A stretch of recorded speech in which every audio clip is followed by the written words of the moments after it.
Hello, everybody, and welcome. This is One Day Today. We are on episode 88, and I believe next week this would be a year we've been having this virtual stage. And I was just telling Denise, our guest backstage, that this all started. This was an accident. We didn't mean to have this.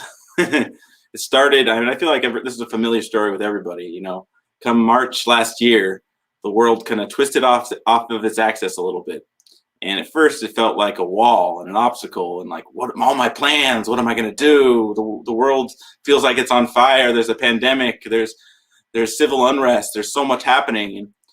And I've been using this phrase a lot, but there's been a lot of collateral beauty in, the experience of the pandemic and, all the trials and tribulations of the last year.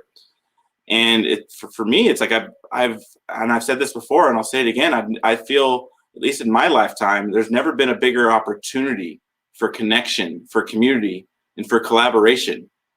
The irony is everyone's been trapped in their houses and trapped in, but there's never been a bigger opportunity. And for people who've wanted to contribute to something bigger than themselves, there's never been more outlets. There's never been more ways to connect and more ways to share the gifts that we all have. And that's really what this space is for. It's, no matter who you are, where you're from, what color, what creed you are, who you pray to or don't pray to, you have gifts. And the gifts you have enrich us all.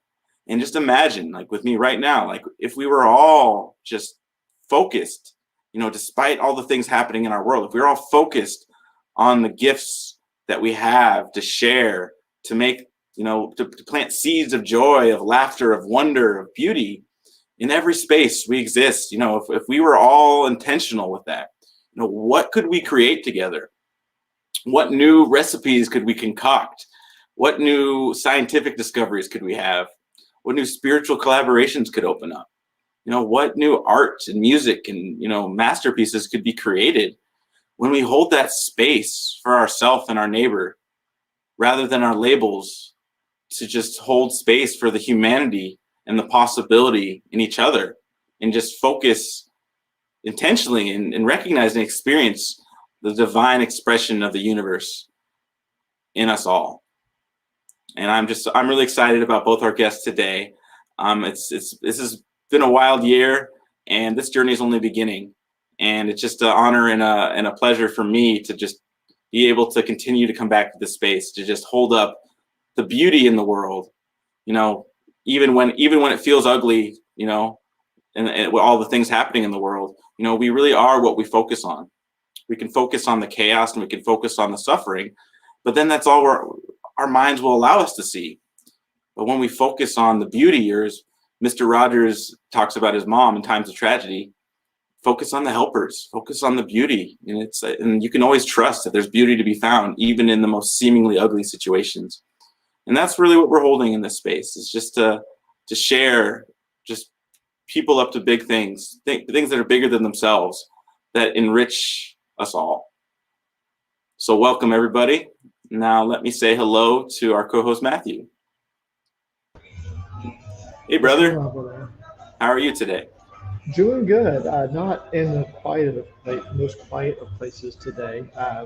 There's a lot more people on the island than there usually are, and so I'm having trouble finding my usual quiet hidey holes out in public. Having to pivot a bit myself, but good. And kind of there's a couple of things that came up as you were talking. Um, One specifically around what can we do, and that question, I was having a conversation with my dad a couple of years ago, actually, before the pandemic even hit, and talking about how automation is going to be increasingly taking over, and there'll be fewer jobs that are going to be they're going to be available. So this conversation was kind of already happening even back then, but for different reasons. And you know, my whole thing was, let the robots take over. Let them do all the work that no one really wants to do. And let us have time to ourselves to actually start finding what we want to do. Right? Where is it? Where are we inspired, and what do we want to create when we're not just worried about survival? Hmm. And Dad's immediate response was like, I don't know, like I like that, like it was immediate fear. It's like it was just like, what do I do? Like if I have free time, if I don't have to work, like what? And like it was just like this short circuit in his brain almost. Um, and I kind of like, as you were talking, what came was this is kind of like a dress rehearsal. You know, the whole pandemic, the whole lockdown. It's like it's it feels like it's a dress rehearsal for bigger changes that are already happening and are coming down the road. And one of those is automation.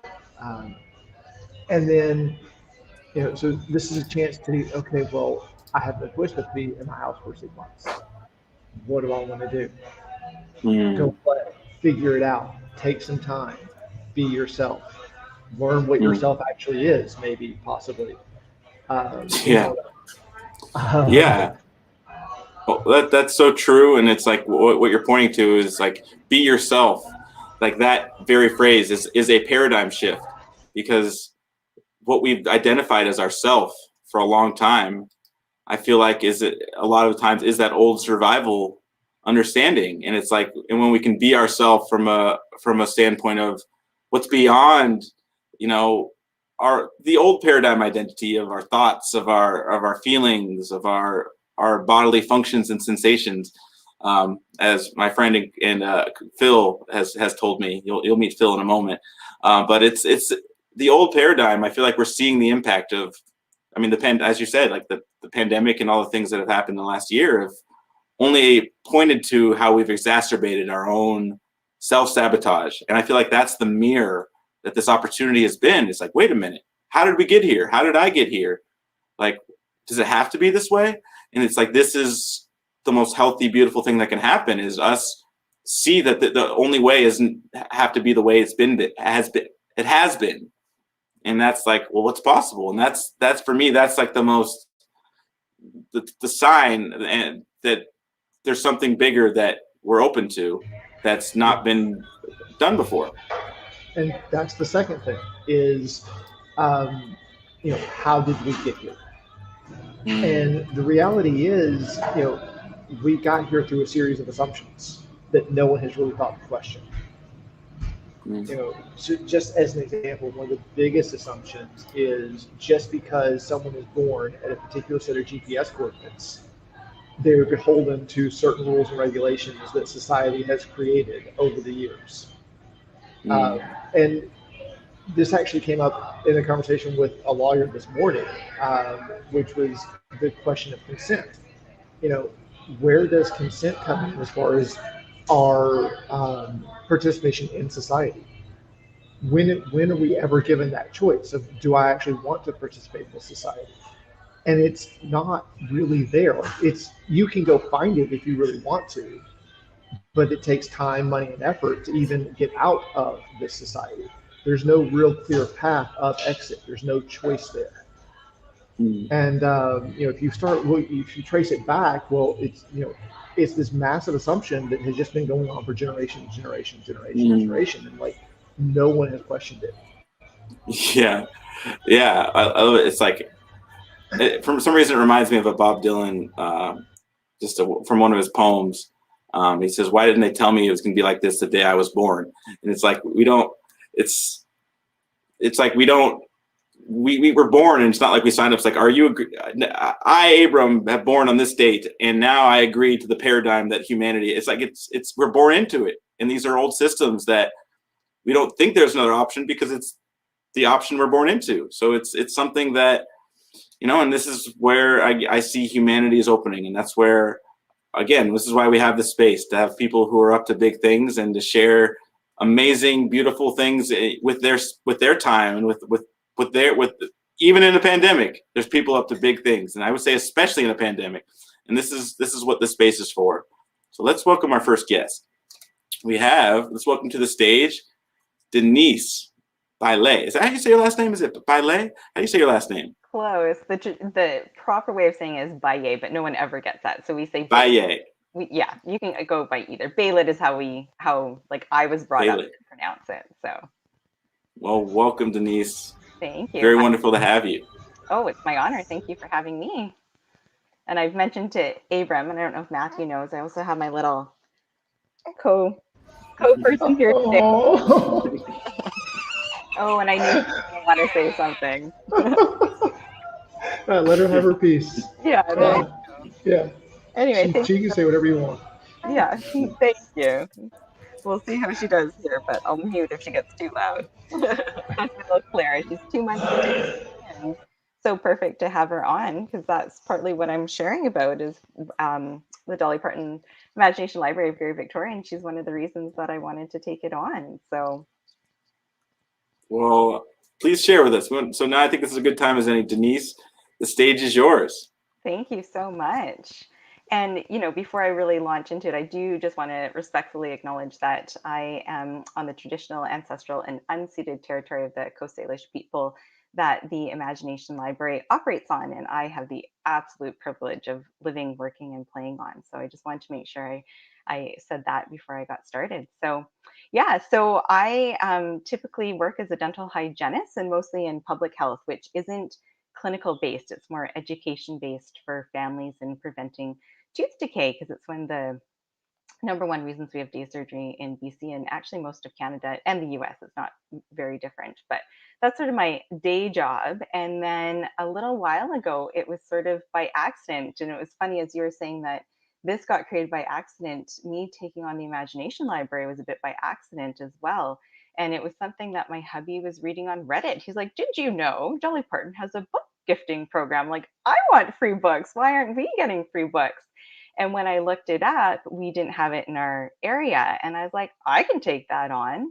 And so, what the program is a free book gifting program. So, families who are registered, it goes by geography.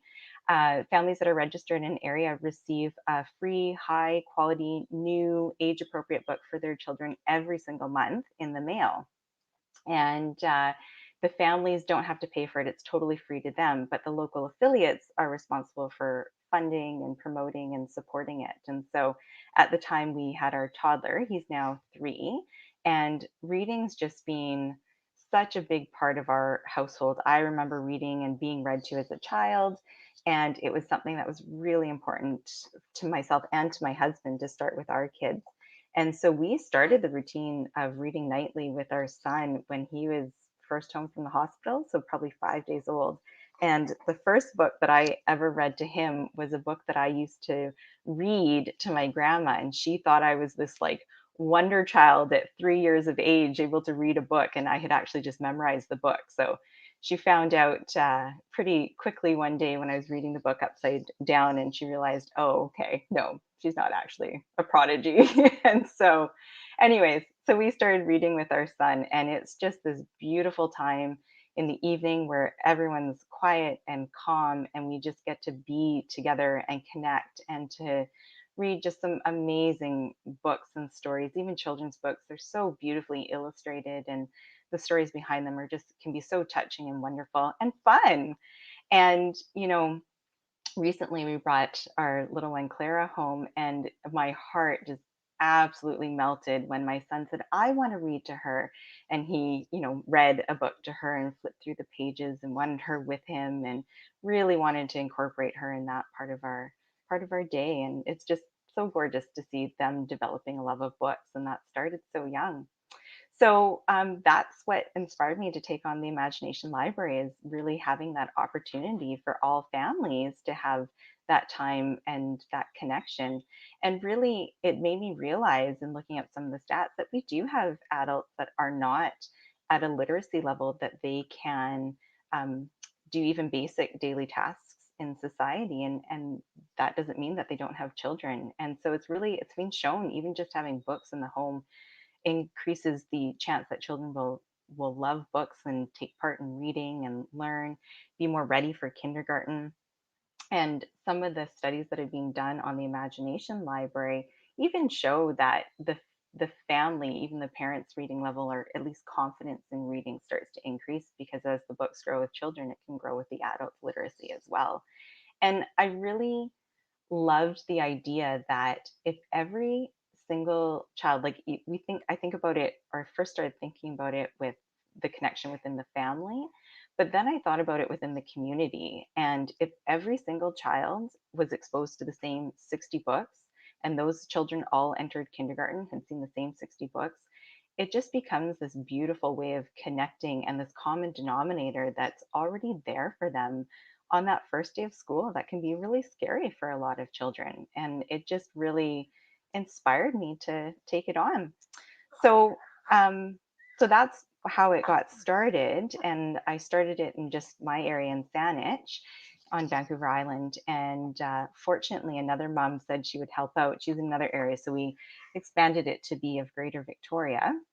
And we're covering just 2 postal code areas right now. And yeah, we're starting. So we had a small grant that we've been able to register some kids with, and we're just starting our first fundraiser. And we were sort of waiting. We're like, well, we have to have more finances to fund more kids. And then we finally just said, you know what, let's just launch. We don't need to know what it looks like or where the money's coming from or anything like that. Let's just get the word out. Let's get some books out and go from there. And so that's where we're at today. We have our first 34 kids registered. They'll be receiving their books in May, and we have a few more that we've been able to add. And as more donations have come in, and as the fundraiser goes along, we're hoping to raise more money and find some corporate sponsors and whatnot, just to really get the word out and get the books out there as well. So I think that's what I have to share.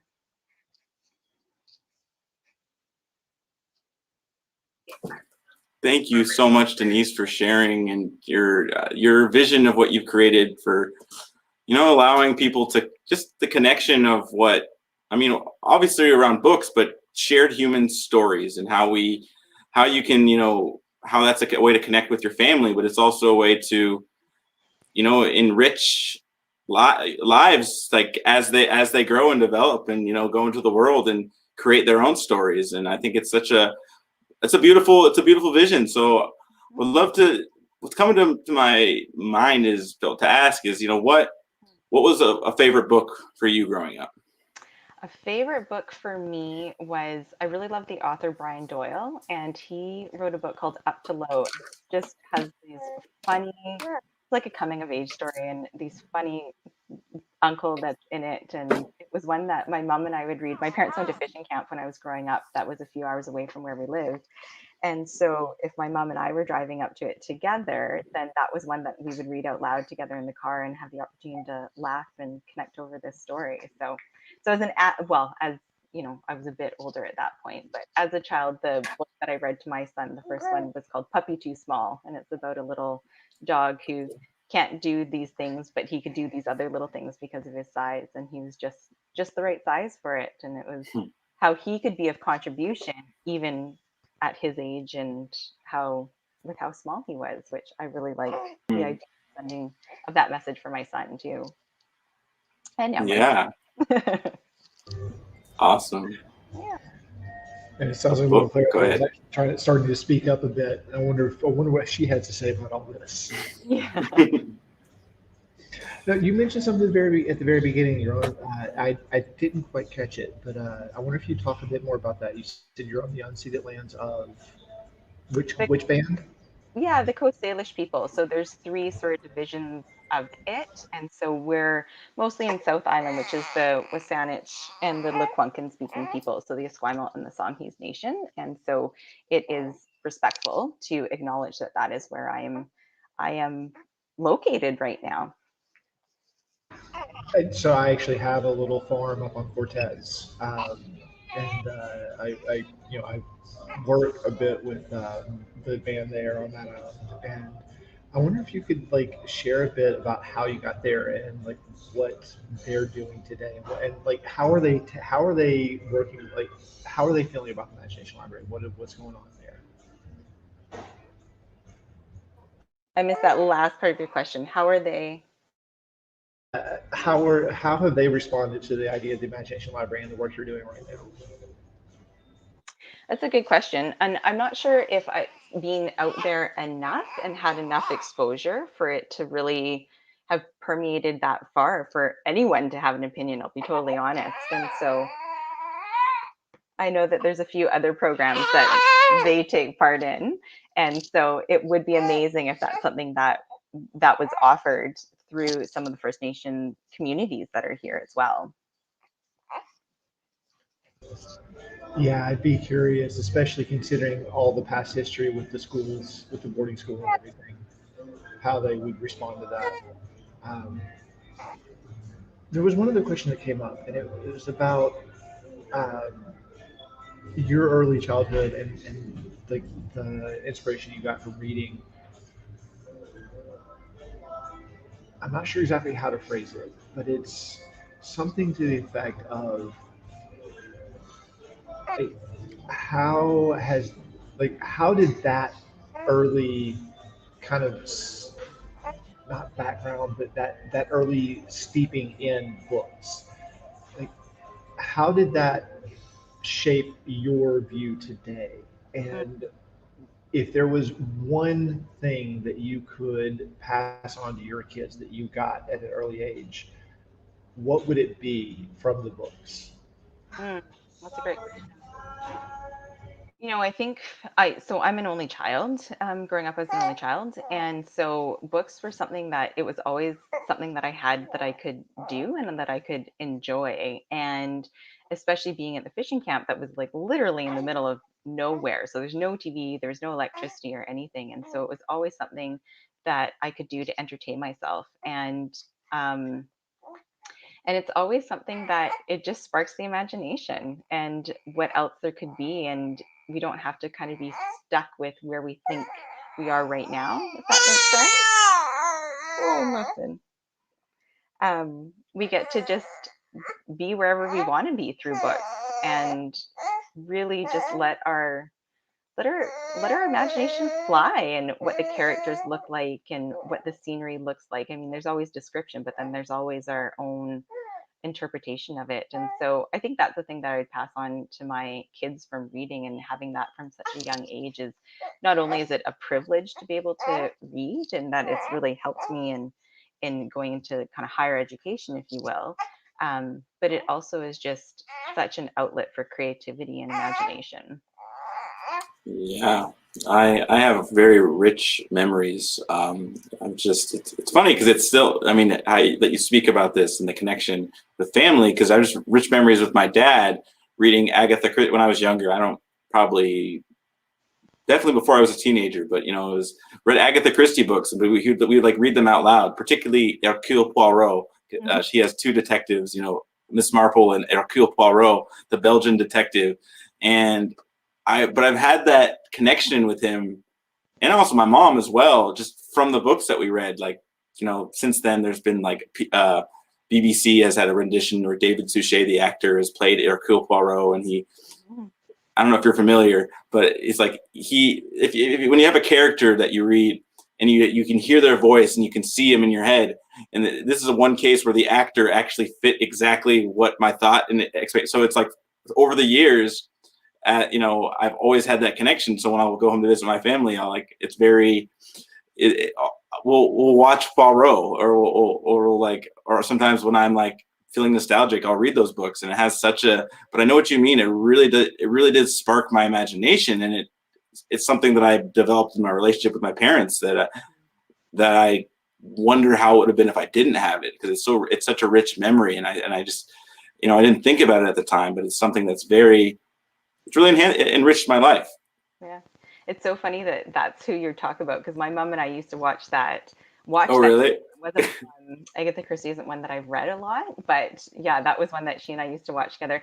And the reverse happens, right? Like when you've seen an adaptation of a book, either a movie or a show, and then how it does sort of limit some of the imagination that you can have when you then read the book, if you choose to read it after that, right? I know there's some people that very staunchly will not see a film or a movie if it's from a book that they've loved and they've read, and vice versa. They won't read the book either. And so, Well, and that kind of brings it back full circle to what we were talking about at the very beginning about the assumptions that come in. Like it's imagination that allows us to actually break those assumptions and come up with new ideas, that new ways to step into. And so, to me, anything that inspires imagination keeps us connected with that creative power. I mhm, think that to me, like that is our source of power, is imagination.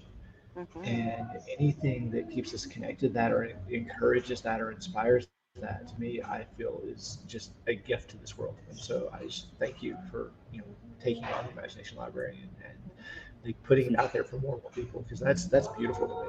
So seriously, thank you.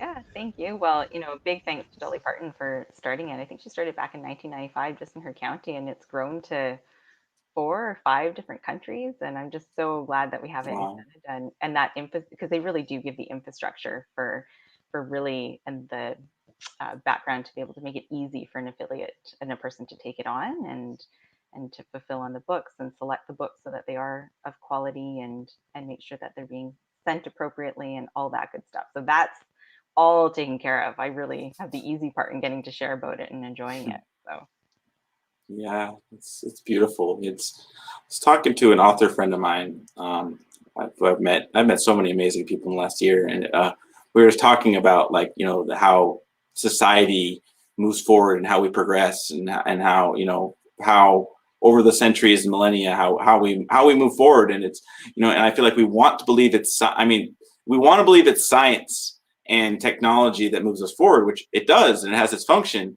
But I feel like the context of that is our imagination, is the arts and the humanities. And it's that art has this unique function, and the shared human story has this unique ability to hold a mirror up to ourselves, and where we, where time stops, and where the normal thought patterns that would normally run the show kind of take a back seat, and we can create, we can see the power of words and create a creation, but also we can see and recognize our own power towards that. And I just feel like it is art that sets the stage for science and technology and everything else that humans create to move forward. And I just think it's to Matthew's point. It's just your imagination library is very much sparking that, and I just see it as it plants so many seeds that are just we can't even measure.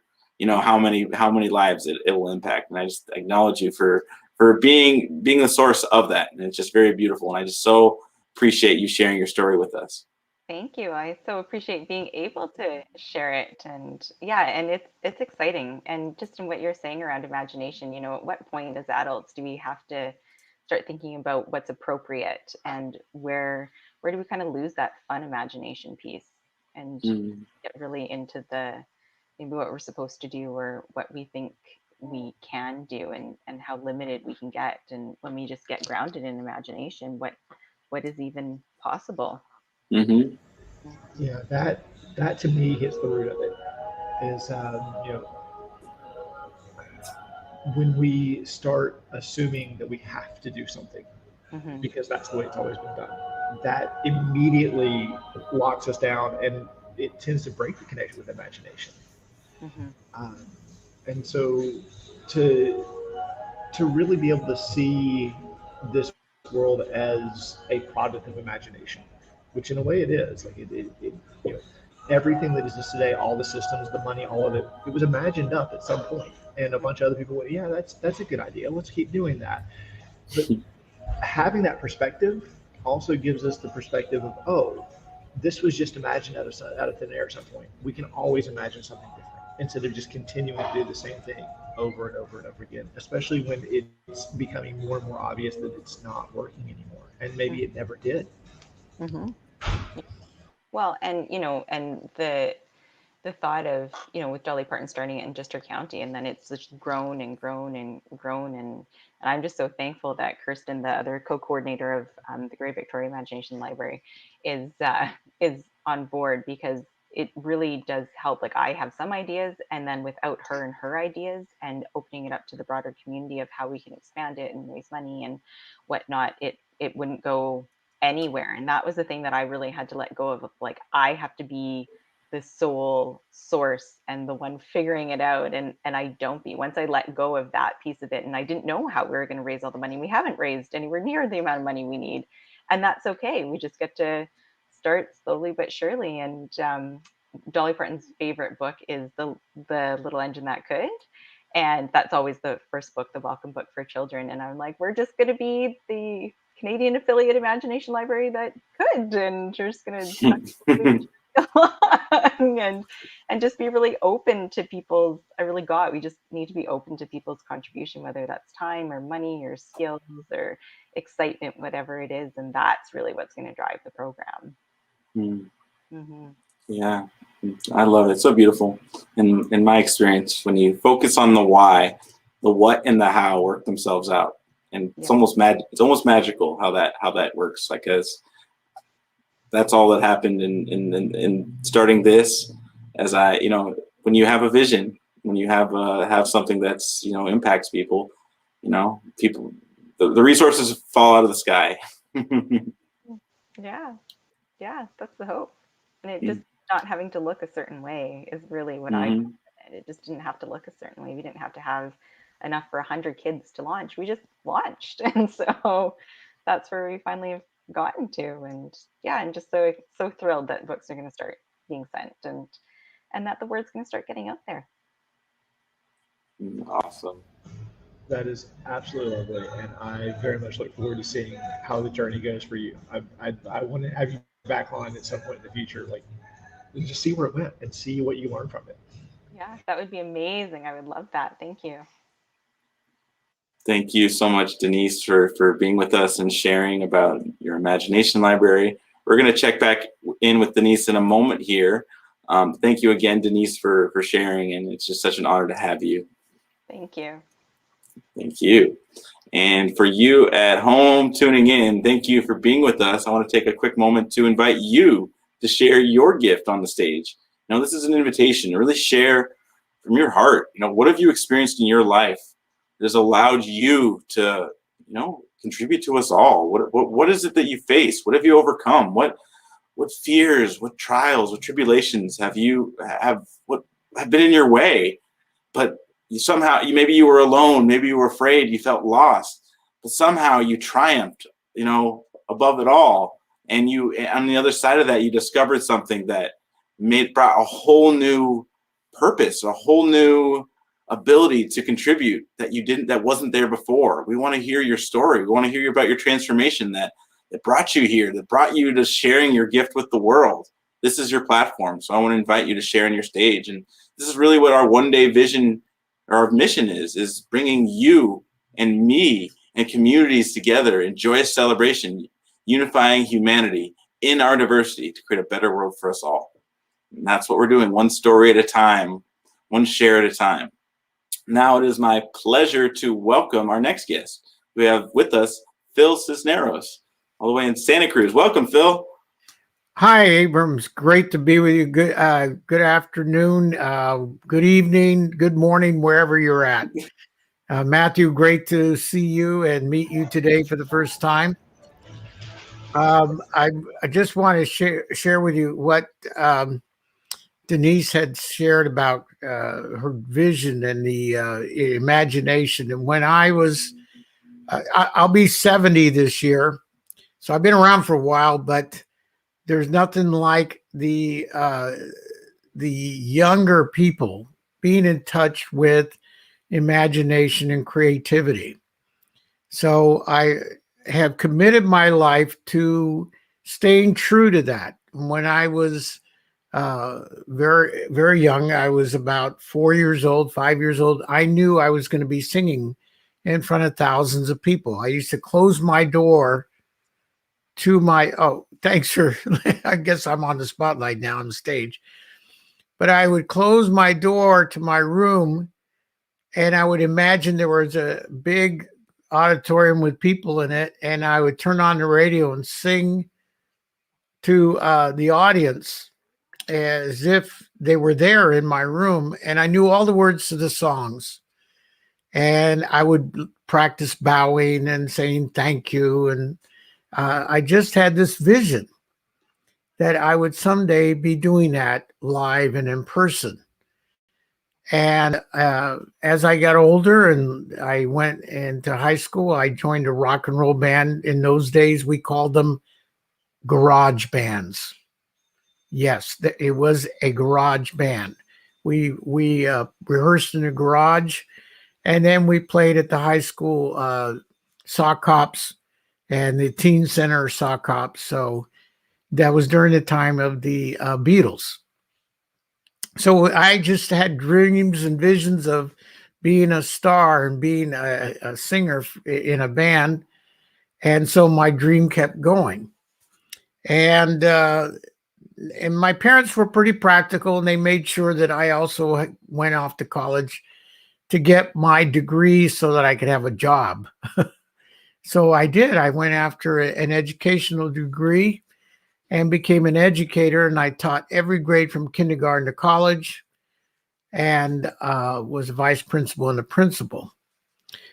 But during those times when I was at college and an educator, on the weekends, I played guitar and sang. I wrote songs, just me and my guitar a lot of times, and sometimes I sang in little pubs. I sang in bars, smoky bars in the old days when they had smoky old bars, which I don't do and nobody does these days. And then I also discovered county fairs where there were families. I preferred that much more than smoky bars. So I started performing at county fairs, being in the outdoors and being with families and singing in front of lots of people. So here I was fulfilling my dream. And then there was a time that I stopped, and I was afraid of what people thought of me. I was afraid of how I sounded, like I wasn't good enough to keep going, that maybe perhaps I was fooling myself with my dream. And I doubted myself. I doubted myself in my dream, and I was going to stop singing.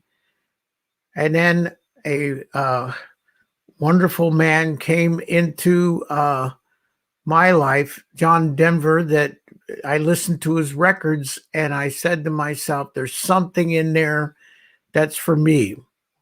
So John Denver had done the S training, and the man who started that, Warner Earhart, was the contribution for me to get unstuck out of my fear of what others thought. And what I discovered in that S training, I was not my fear. I could have it, but I was not stopped by it. And so I made my first album in 1977, and it was released in 78. And I had all original songs, and I had a band play with me, and it was a phenomenal experience. And from then on, I launched even further in my singing. And as of now, I have 5 albums under my belt. And as you can see, some of them are on this side on the wall. And I even have the CDs here. So now the reason why I'm sharing this with you, here I was a youngster with a vision.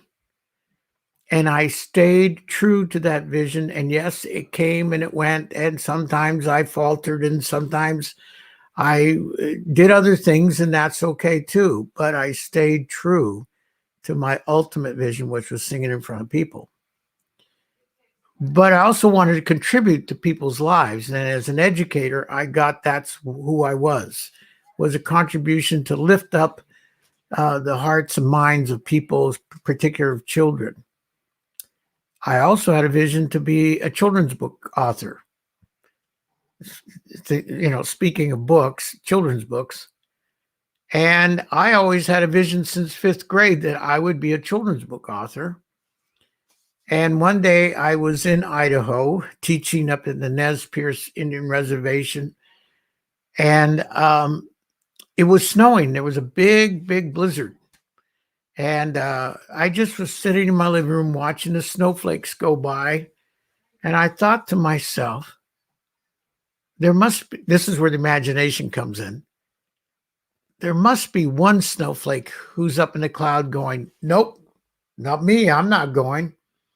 I'm going to stay right here and be a snowflake forever. So I thought, wow, that would be a great story about, how people can really see that they have their own capacity to live their own lives. And so the story goes on that he's a little reluctant to jump off the cloud like the rest of the snowflakes, because what if he lands on a windshield wiper and gets thrown off? What if he lands in a lake and melts? What if he lands in the middle of nowhere, nobody cares? And this is what happens to us as human beings. We all have our fears about what ifs that may never come true, but it's what stops us. And I wanted the story to be about people going beyond that. So the cloud that the snowflake was in coaches him to take the risk and leave the cloud. And sure enough, he does. And as he leaves, his life is now about questions rather than answers. And as he's falling, he says, I wonder where I'll land. I wonder who I'll see. And I wonder what will happen to me. And as he's fallen, he falls past the window of two small children, and they look at him and they point and they go, wow, look at that beautiful snowflake. And he sees the little sparkle in their eyes. And as he's landing on the ground, he realizes the difference he made in those children. And he looks up at the clouds in the skies and he says, this is a great life of a snowflake. And we don't know, as you've been stating, and Abe's done so well with this project. I was with him, meaning on Zoom a lot, when he first started this. And he wanted to kick this off and make it a reality. And he didn't give up and he kept going. And he was like that snowflake. He took a risk and leaped off the cloud of certainty and went into uncertainty and took the risk. And look what's happened as a result. So you're a demonstration of that, Abe. But that vision of that story, I sent to publishers and I got rejected 15 times by 15 different publishers for a lot of reasons. One day I woke up and said, if everyone is saying no to my dreams, who ultimately says yes? Me. So I created a publishing company. It's really easy. Just don't get a business license, and trash can and post office box. And then I had to get a manuscript to approve. So I sent Snowy, the name of the book, Snowy, as a manuscript to me in the mail, opened it up and read through it. And I went, wow, this is an incredible book. We've got to publish this book. Get a hold of that author. And I know the right illustrator. It was me. So I fronted the money for the book. Just make a long story short, I ended self-publishing the book, and it went from 1,000 copies to thousands and thousands of copies. I ended up touring all over the country, going to schools, doing assemblies with my theme, believe in yourself and believe in your dreams, and assigning books to children, and even getting an award from the Kellogg Foundation in there's a Battle Creek, Michigan, and they gave me an award for excellence in children's literature, all because I said yes when everybody else was saying no. So I'm living proof in an experiment of what it is to be true to yourself, be true to your dreams, and to never give up. And it continues in my lifetime. So now I'm also consulting organizations and businesses, and to have them fulfill on their visions, to make a difference in people's lives, to be productive, and to really carry out why they're here. And my big theme, I guess, in this talk is the contribution that we are. And I can tell you that I have contributed thousands and thousands and thousands of people all over this country and in different parts of the world as well. My music is now being played on Django, and it's being heard from people all over the world. Spotify has it, iTunes has it. I had no idea until I said yes to my dream. And the other thing I wanted to say is that you have no idea of how far your dream will contribute to people. The best thing to do is to start it. Don't hold back. Believe in yourself and love your life and love the people's lives that you will contribute to make this world a better place, as Abe said. So that's my contribution to my story. And there's a lot more, but I wanted to keep it concise because I've been an experiment of what it is to make a difference in people's lives. And I'm still up to that, finding out and discovering. Wow. Thank you so much, Phil. It's so beautiful. I mean, your message, but also just your experiment and how you have stood been true to yourself and true to your dreams, and that how here you are, about to be 70, and you have this to share. I think that just it's a testament to the very story of the snowflake. You are a testament to, and I think it's a beautiful, just coming to life of that story is what you've lived it. You've lived it. Yep. And I think it's remarkable, and it's such a, and I mean, and thank you for your kind words about me. It's like, I can totally relate. It's so funny how afraid in that same situation, how afraid I was. I have this idea, this vision, seeing, what's possible, and afraid if anybody else would even understand it. It's like, am I going to be? Are they going to think I'm crazy? Are they going to think I'm weird? Are they going to think I'm this hippie kumbaya, peace nut? Or I mean, but it was like I had a million reasons not to, but that wasn't true to myself. To just go to the not do it because of why I could conceive I could think of a million reasons still not to do it, but that's not being honest. That's not being true to myself. And kind of to your point, and I would love to hear your experience with this. Is one thing that I've discovered on the other side of that, staying true to my dream and staying, not letting my fear guide my action, is the impact I'm able to make is immeasurable when I'm actually true to myself versus when I'm wearing a mask to try to look good, to try to make people like me, to try to make people understand me. What has your experience been like? Say the first publishing company was to say yes to you, and that you were wearing this mask. Like what would have been different if you had that experience? Well, I think if I had actually listened to them as an authority, the authority is because some of them sent me letters that said, sorry, we don't publish books about snow. We don't publish books about weather, and okay. And if I had believed that their authority, I would have said, well, I guess I got the wrong idea. I guess I'm wrong. And if I had believed them, I wouldn't have allowed my dream to have my authority for me to fulfill what I'm here for. And every one of us has that clear idea that we're here for a reason. But if we look at outside ourselves for authority, pretty much like, we looked at people in our lives, like certain teachers or certain parents, relatives that would be our authority, and we would go, well, what about my dream? So it's best to start looking within yourself and listening. Had I not, I think nothing would have been as productive as the books and my CDs. These I would not be able to hold up, So you authorized yourself. Yeah.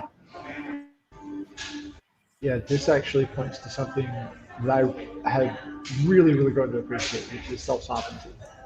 And to me, like, I don't meet many adults in this world because one of the key definitions, at least to me, of being an adult is being self-sovereign, not looking for that outside authority, being authoritative to oneself. Yes. And I want more examples like that shown more widely as much as possible. So thank you for sharing that story. I really appreciate that. And then there's the other thing that came up was actually about your book. Like something I feel like it points to is the ability we have to transform emotion. So like in that book, one of the things that basically happened, as far as I can tell, was Snowy transformed his fear into curiosity. And that curiosity then became the inspiration to actually keep going because, well, what's going to happen? I don't know. Let's go find out. Ha! Yeah, that's really great. Yeah, fear is pretty much knowledge, right? Past-based knowledge. When you're discovering and you're curious, you don't have answers. You're just living the question. That's why I say my life is an experiment. I'm still in the question versus I've got all the answers now. I'm done. I'm cooked. Thank you very much. I'm on. I don't need anything else. I don't want to be uncomfortable. I'm in my comfort zone of knowledge. Leave me alone. You know, I know how it is, like that. That's the mischief. And even people younger than me can have that, that place of knowledge to where it can stop you from being a discovery about your life. The beauty and the wonder of life, like Snowy discovered in falling, is not knowing, is being willing to discover, but take the risk. And I think it was somebody, was it you, Matthew, that said earlier that once you do, everything kind of comes into place, right? Was that you, Abram?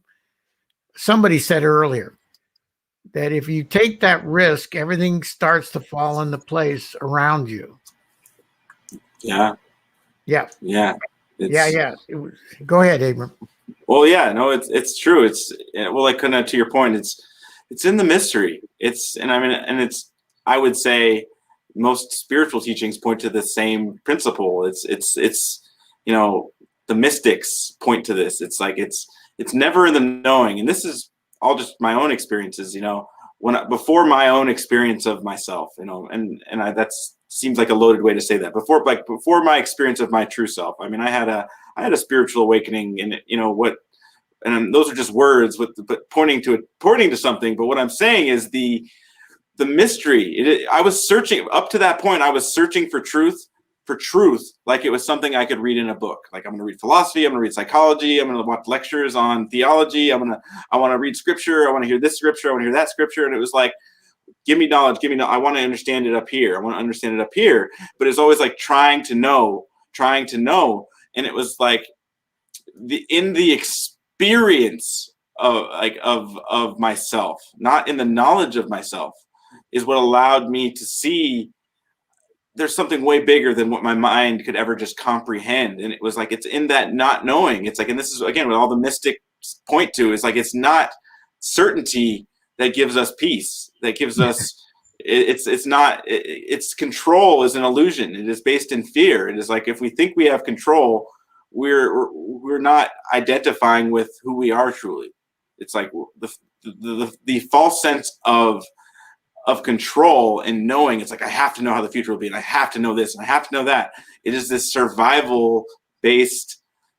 There's nothing to gain. Like you're saying, I already know, and this is the way it's going to be, and 1 + 1 = 2, and I do this, and it goes there. And it's in the mystery. It's in the love affair with the unknown that not only we find peace, but it's also how we find ourself.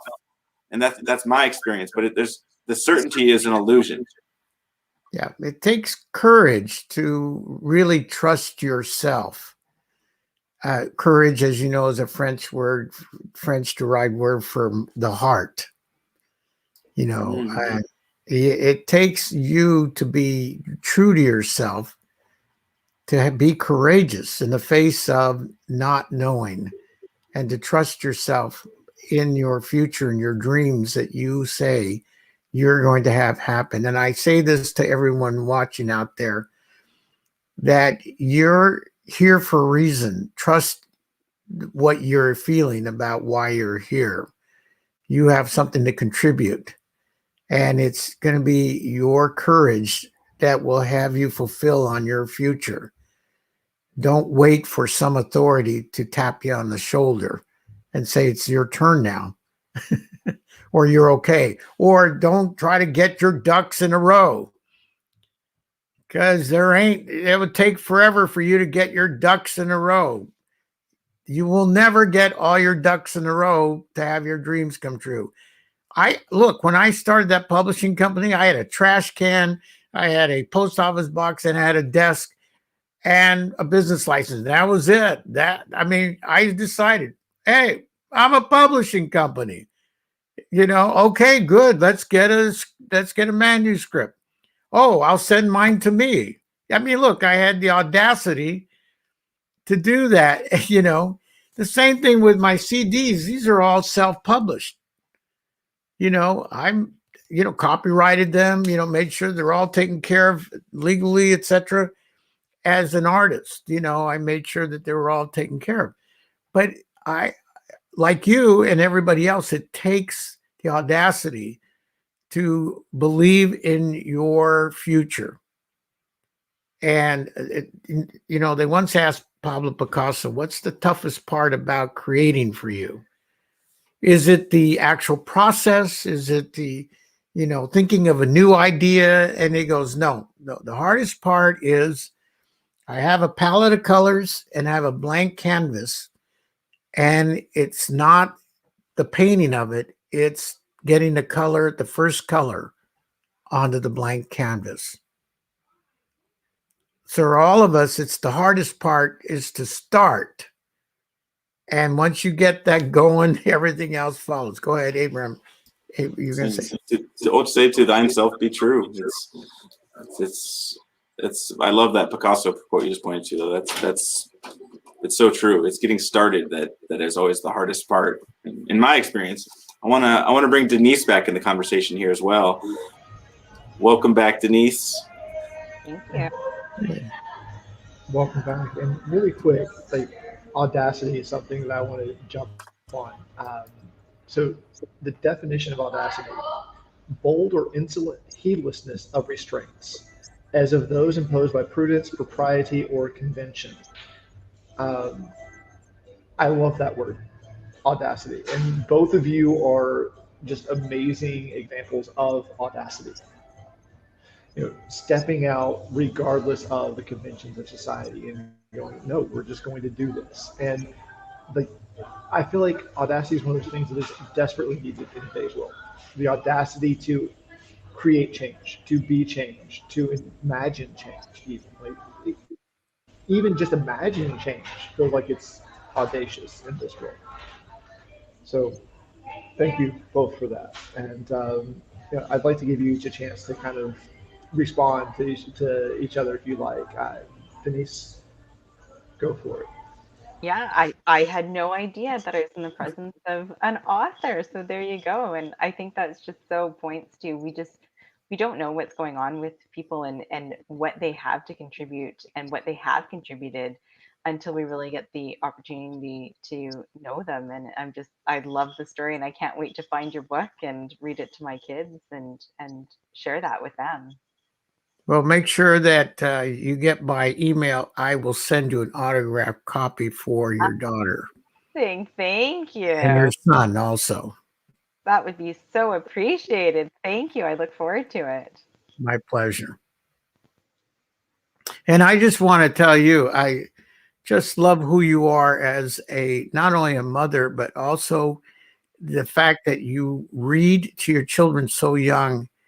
The way a child connects to their parents is the sound of their voice. And reading, as we read, gives off a vibration that feels like home. Mm. And so when a child goes to school, this is what I did as an educator. I could see it in children who were read to at home by how at peace they were with reading. So you give your child a sense of belonging in your reading them. So I commend you for your stand to have stories read to young children, along with in partnership with Dolly part and who's a wonderful human being. And I think that's fantastic. Thank you for being that and bringing that into the world for young people, especially in your area. Thank you. Well, I'm just so pleased that I have another mama, Kirsten, who also has a toddler about my son's age and a little baby, and busy with all that she's busy with and helping out, and really just the partnership that it takes to bring these programs alive. And yeah, and thank you. Thank you for that acknowledgement. Yeah, keep doing that, because it really, children, and again, the imagination that needs to be nurtured, and like a garden needs to be, the soil needs to be taken care of for flowers to bloom. That's what you're doing with reading. Thank you for creating that. That's so beautiful. Yeah, it's so beautiful, and I mean I think the take home point, or one of the take home points, is follow your dreams, and it's like have the audacity to authorize yourself, with what you create, all those, what inspires us deep down, and I'll even say it's inspired us since we were young, but it's always the fear. From my experience, it's the fear that's the reasons not to, that we don't do it. We don't follow that dream, and we'll keep collecting evidence, and it's like, oh, this person thinks I'm weird, and this person doesn't like my music, or this person doesn't like when I do this. So it's like, well, if the longer we push back our dreams, the more crud we'll put on top of ourself, and we'll identify. We won't even. It's like we lose it because we cover it up with things that are not us, things that are not true, and and that's the real tragedy for me, is how many people there are in this world that have amazing gifts, how many Picassos there are that are too afraid to share. And that's really that's what I want to hold this space for, is just like for those people in our lives, as people that are the hidden Picassos, the hidden Mozarts and Beethovens and McCartneys and Lennons, like they're human as well. And it's like those people that we all know people like this in our lives. It's like you hear them play and they're like, oh my God, this is the most talented person in the world. And you ask them, like, when are you going to release this? Like, oh no, I couldn't do that, or I don't want to do that. And it's like, that's what we're talking about. Like, they're everybody we know. We all know people in our lives that are just gifted, and we can empower ourselves to empower ourselves. Like, and when we can, and it's like when we can look at our fears and look at them as not us, as something that was constructed based on what the past has told us and the things that happened to us. It's like and that's like what's possible when we create anew as individuals and as society, not based in the past, not based in the fear that has clouded our future. And that's what inspires me. What's possible when we're not based in our fear. And can I say one more thing here, Abram? Please. And, again, it's allowing people to contribute to us that inspired us. Even books do that for us. When I was in 5th grade dreaming of being an author, it was because I was reading a book. I was like, wow, this person wrote a book. I would love to write a book someday. So look, there are people all around us that inspire us and move us to action, and we have to allow that contribution. Our mothers did for us. Our father, my dad was a wonderful appreciator of music. He couldn't sing, but he wasn't a great appreciator of music. He didn't like to sing, except only to punish us at church if we weren't good. He put his arm around us and sing out loud, so we wouldn't do what we did the week before. That was his way of getting back at us. But he loved jazz. He loved classical music and played it every weekend. And it gave me a love and appreciation for music. And so just to remember, there are people around us who are contributing to our dreams as well. We're not doing this on our own. Right. We're not islands. Yeah, this actually comes back to how it was just there. Now it's gone. Sorry. It's when you don't think about it, it comes back. So right. So yeah, I'll let it go for a second. If it comes back, I'll bring it back up. But for now, Abram, go ahead. yeah. Yeah. So, I mean, I just see the dots connecting, and we all, everybody by definition of being human is a creator and has the ability to create whatever in their heart, for themselves, their families, their communities, for their world. And it's like we can hold the space for that in each other. And it's like when we can nurture our gifts, when we can, there's that's why we have this is to really, when we share, just when Denise shares, when Phil shares, and when I share, when Matthew shares, it's like it gives others the courage to do the same. Like, you mean I'm not the only person that's afraid?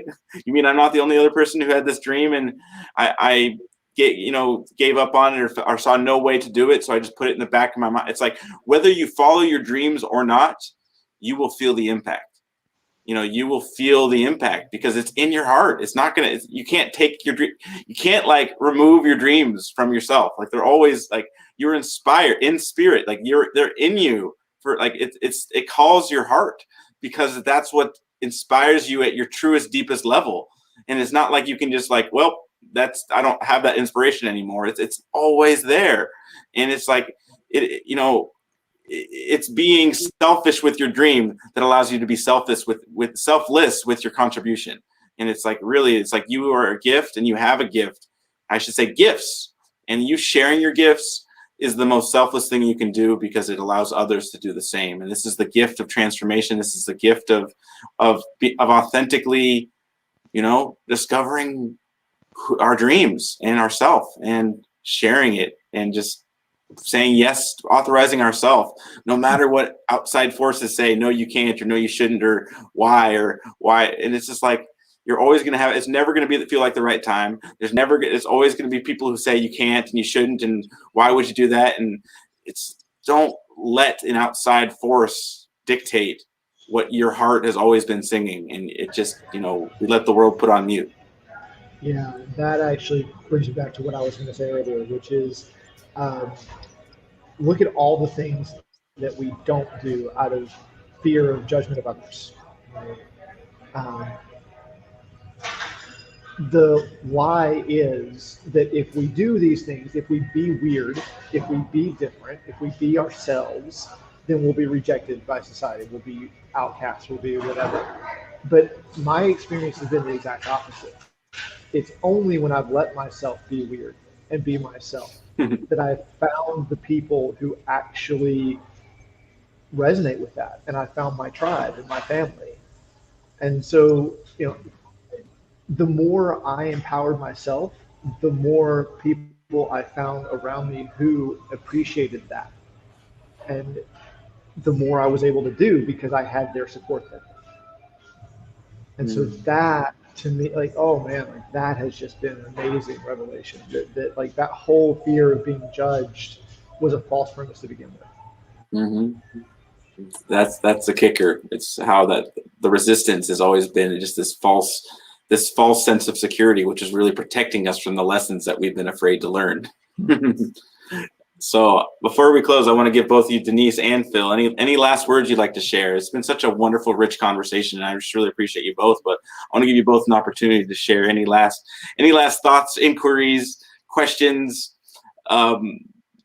just anything. Please share what's in your space right now. Denise, please share first. I was going to say, what I'm hearing is, it was, I don't know, some inspirational thing I found, I think, on Pinterest. And what I'm hearing from what all of you are saying is, when you just leap in, you're either going to have it one day, or it's going to be day one. And you get to choose that in the moment of what that's going to be. And so that's just been running through my mind as you've been sharing. And I just want to acknowledge you for this beautiful space, and being able to share, and just the time today to be with all of you. So thank you very much. Thank you, Denise. Phil, how about you? It's just been really great to be with you all, and great to hear Denise's sharing. Thank you so much for your contribution. I think I'll leave with when I was a young man, I read a lot of Langston Hughes, great poet. And he once said, "Hold fast to dreams, for dreams die, life is but a broken winged bird that cannot fly.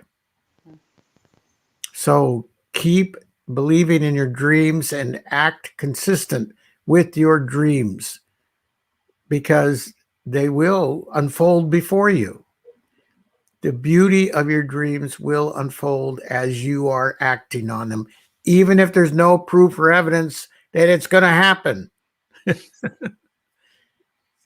Don't go on to proof and evidence. Don't look for it. Just act as if your dream is the purpose for you being here. So thank you, everyone. I appreciate the time, Abram and Matthew and Denise. Thank you for listening to a 70-year-old experiment. Thank you. Thank you so much, Phil. And thank you, Denise. Thank you all at home for tuning in with us. It's been such an honor and a privilege and a pleasure for me to just to hear your stories. And it's been inspiring just to, I just feel reaffirmed, in not only what we hold this space for, but just like your stories are a testament to, what's possible when we are standing in possibility itself, when we're standing in, regardless of the fear and the sensations in our head and all the things that tell us not to, we can still dictate a beautiful future, and we can still contribute, and we can still be, we can still be a source of love and of joy, of laughter, of beauty. And it's like, no matter what's happening in the world, we have that choice. We right now have that choice. And like what you were saying, Denise, it's one day or it's day one. And it's like, that's very much why, our tagline of our nonprofit is one day is today. And, one day is not a someday maybe, but not now. It's the future we're living into. We live, one day is today. Well, if I say one day I'll be happy, one day I'll follow my dreams, one day I'll do that, I'll write that book, one day I'll write that song. It's like we're detaching ourselves from the future that we're saying we want to take responsibility for, when we just shrug it off into the future. And that's why one day is today, and it's a way of being today. And it's like, that's our choice. We have our word, we have our imagination to create. And it's a blank canvas when we actually show up to ourself, and our true self, because every moment is a blank canvas to, as Phil was saying, for us to put that one first color on that canvas and just see what beauty unfolds. But just thank you all so much. It's just been such a wonderful conversation. And I want to take one more moment to just invite you, if you want to share on this stage, if you have a gift to share, and I know you do, don't hold out on us. If you have a gift to share, please join us and share your gift on the virtual stage. This is why we hold this space, is for you to share your experiences, your art, your creativity. We want to spotlight you and share the beauty that you are contributing and generating in this world, in this new paradigm of love and humanity being centered there.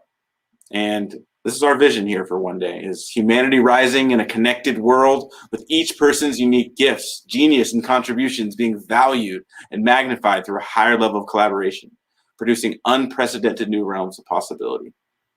Thank you all. We'll see you next week. I love you all. Be safe, be well, and as always, one day is today.